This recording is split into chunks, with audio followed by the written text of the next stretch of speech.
Hello there. Welcome back to another movie review. The movie that we are going to be focusing on this time is one that took the world by storm. Disney's Encanto follows the family madrigal through their lives in the mountains of Colombia. Okay. This review will be structured much like the other reviews I have done in the past. As a recap, the categories we will be ranking the movies will be broken up into 10 sections: literary devices, themes, emotional connection to the movie, plotline of the story, music, animation instead of cinematography, and voice acting instead of acting, since this is an animated film, Are you stupid or something? how thought-provoking the film is, originality of the film, and the willingness to watch the movie again. Each category can score between 1 to 10 points for a total score of 10 to 100. If you are a part of the 4% of the world that has yet to see the film, avert your eyes at this moment because I will be continuing with spoilers. Before we begin, I feel like I need to address a quick history lesson with this movie. Encanto was released to the general public on November 24th, 2021. As a reference point, Encanto hit the #1 charts for the week of December 13th through the 19th, with 2.2 billion minutes viewed, topping Don't Look Up's 2 billion minutes viewed for the same week. The only movie that came close this specific week was Disney's Ron's Gone Wrong, with 378 million minutes viewed in third place. That's million, not billion, not even close. Nice. So why was Encanto such a success? The film follows a magical family that lives in the mountains of Colombia in a charming place called the Encanto. The magic of the Encanto has blessed every child in the family with a unique gift, except Mirabel, the main character that we are introduced to right from the start. However, she soon may be the madrigal's last hope when she discovers that the magic surrounding the Encanto is now in danger. The literary devices for Encanto are presented everywhere with notes of symbolism, foreshadowing, and metaphors. From the beginning song, the brilliant writing of Lin-Manuel Miranda, who you might have heard of before, foreshadows events that are going to happen later on in the film, such as ironically not talking about Bruno, when the entire world would be mentioning that name thanks to a certain social media platform. Throughout the movie, we are also introduced to various forms of symbolism, such as butterflies to represent Mirabel's transformation and ultimate acceptance of herself, along with featuring them heavily in the casita structural design itself, which could symbolize how the house serves as a protective cocoon of the madrigals. The use of butterflies could also double in other ways for symbols of hope, love, and peace. As for metaphors, there are different approaches. Some see Encanto as a metaphor for tradition, some see it as a metaphor for migration. What you want to view it as is up to you. For literary devices, Encanto receives an 8 out of 10. Themes in this film, specifically, are masterfully written to me due to the idea that they can be hidden in songs or out in the open. Some ideas, such as the song Surface Pressure, talks about the theme of dealing with pressure from generational trauma, or hiding the fact that you aren't living up to your potential. Reverse that script and you have Isabella's song, What Else Can I Do?, that mirrors Luisa's role and brings to light the idea of wanting to be different than what you are destined to be. For the themes, I have a long list and you're just going to have to be patient. Humility, determination, togetherness, forgiveness, compassion, understanding, family, themes of threes, and I'm sure there are others. Alright, starting from the top, Mirabel, the protagonist, first shows humility at the beginning of the film when she sings the family madrigal and describes the abilities and gifts of each family member, leaving herself out because she's the one madrigal who was not blessed with a gift. But she doesn't let that stop her from literally singing the praises of her family members who do possess those special gifts. Later on, Luisa shows humility as she sings Surface Pressure. Her amazing physical strength has led the family to assume Luisa can handle anything thrown at her, and although she never really said a word about how she feels, in the song Surface Pressure, Luisa opens up to Mirabel, even if only briefly, about her feelings and her concerns from lyrics like, I'm pretty sure I'm worthless if I can't be of service, and under the surface I hide my nerves and it worsens. I worry something is going to hurt us. Moving on to determination, Abuela is determined to keep the miracle she received alive no matter what, even to the point of banishing her own son from the family.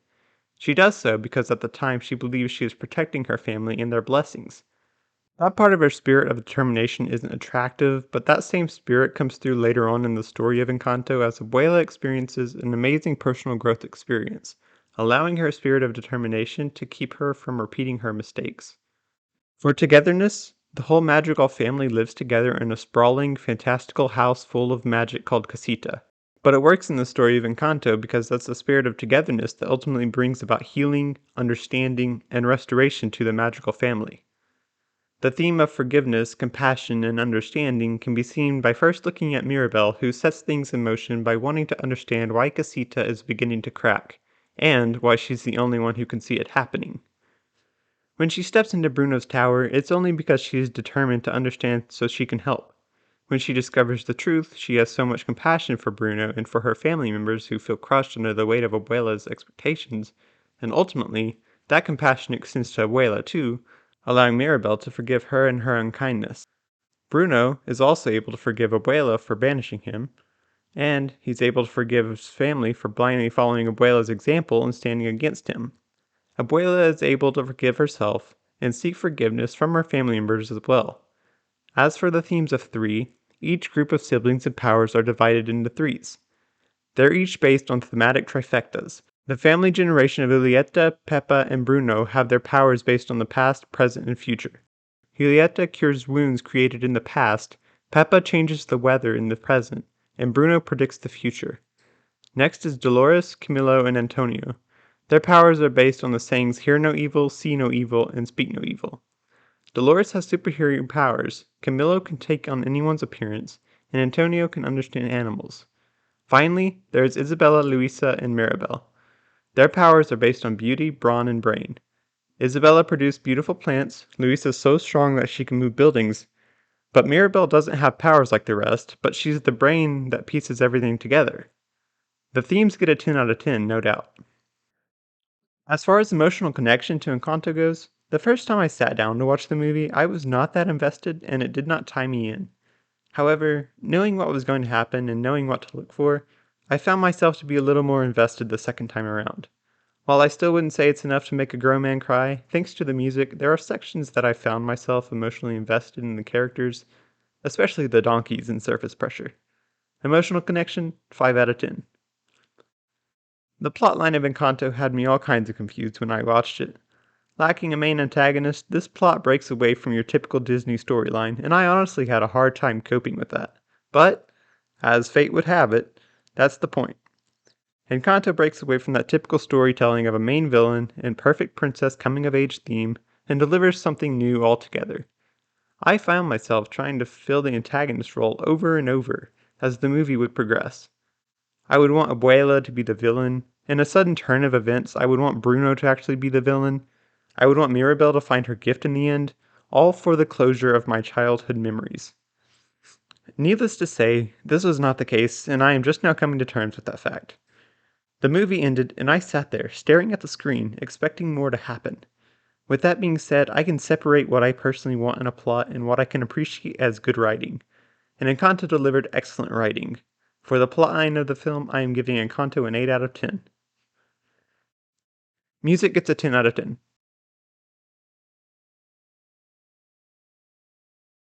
No, but seriously. Thanks to TikTok and YouTube, these songs have been circling my head for the last 2 months. Here's a little fun fact. A madrigal is a vocal genre of music that was popular in the Renaissance era. This certain genre is characterized by polyphonic harmonies, which is basically just multiple layers of voices. You know what else is structured with a polyphonic climax? An approximate 30-second section voiced by the family madrigal at the end of We Don't Talk About Bruno. Let that sink in.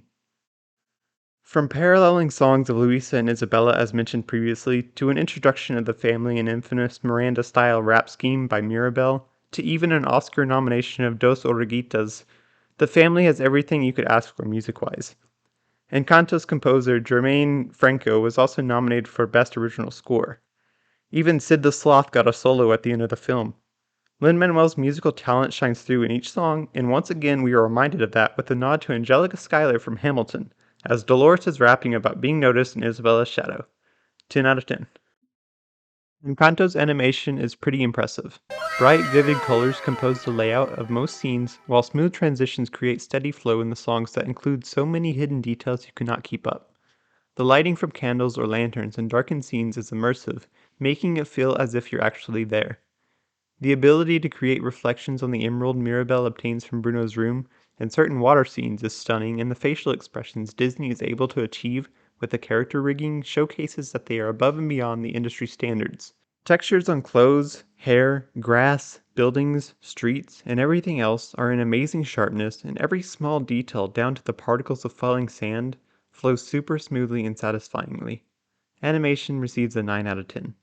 The voice acting of Encanto is actually harder to pinpoint than I expected. As all of the songs go, there aren't any issues with the production and mixing of the audio, and there shouldn't be.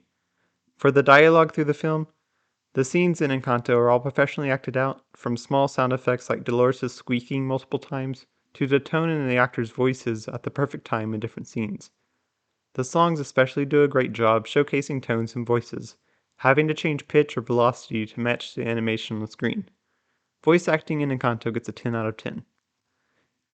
Encanto didn't strike me as the most thought-provoking film. As I watched, I generally just enjoyed sitting down, not thinking about anything deeper. The songs started to play one by one, and I would dissect them to understand them better for the plot of the movie. Aside from the initial, I wonder where this movie is going to end up with no antagonist, no gift for the protagonist, and multiple foreshadowing, I did not think about Encanto much until the songs went viral on social media platforms. I started to question why I was seeing them everywhere, why they were so catchy, what made them appealing to all audiences, and so on. This led to a rabbit hole of listening to the songs, figuring out different themes, watching the movies again to catch what I had missed the first time, and more. While I did not do a lot of thinking initially, Encanto did set up a vehicle for the thoughts to be there later on down the line. For how thought-provoking the film is, I am giving the movie a rating of 6 out of 10. The originality of the film is next. Set in the mountains of Colombia, Encanto has a unique story driven with magic and superpowers. As mentioned, this plot breaks away from your typical Disney storyline of a main villain and the perfect princess coming of age theme and delivers something new altogether. This is countered, however, with another Disney sing-along with generic characters. When watching the film, the only thing I could see when Luisa was introduced and surface pressure was being performed was Maui from Moana singing You're Welcome. Sure, there's different messages, but the character development is the same. The scenes and the song transition the same way. I feel more effort could be made to create an original part. The originality of the score and the music makes up for this flaw on my end, and given the context of everything else Encanto has to offer during its runtime, I will be giving it a rating of 8 out of 10 for originality. I am willing to watch Encanto again, yes. I've already seen it twice, yes. Will I watch it a third time? It is possible. It has a certain charm to it. Because of its bright, vivid colors and its happy and bouncing songs, it is a feel-good movie you can just turn on to watch and forget about life's problems. And that acceptance helps with being okay to watch it multiple times. For willingness to watch again, I would give Encanto a 7 out of 10. I could watch it multiple times without it getting old, even if it was to play the songs in the background. And there you have it. The final score for Disney's Encanto after everything has been reviewed is an 81 out of 100 or an 81%. If you agreed with my rating, let me know down in the comments. If you disagreed with my rating, let me know down in the comments. Don't forget to leave a like and subscribe to stay up to date with future uploads, and I'll see you next time.